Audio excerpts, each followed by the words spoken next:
December 10th, the offering of the natural. Abraham had two sons, the one by a bondmaid, the other by a free woman. Galatians chapter 4, verse 22. Paul is not dealing with sin in this chapter of Galatians, but with the relation of the natural to the spiritual. The natural must be turned into the spiritual by sacrifice, otherwise a tremendous divorce will be produced in the actual life.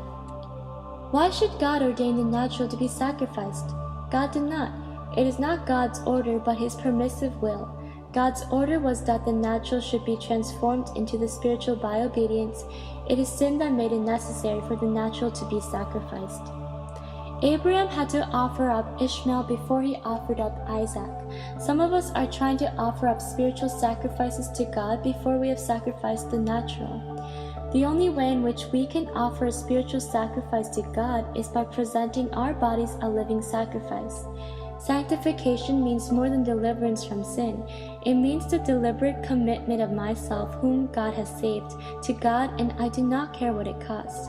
If we do not sacrifice the natural to the spiritual, the natural life will mock at the life of the Son of God in us and produce a continual wither. This is always the result of an undisciplined spiritual nature. We go wrong because we stubbornly refuse to discipline ourselves physically, morally, or mentally. I wasn't disciplined when I was a child. You must discipline yourself now. If you do not, you'll ruin the whole of your personal life for God.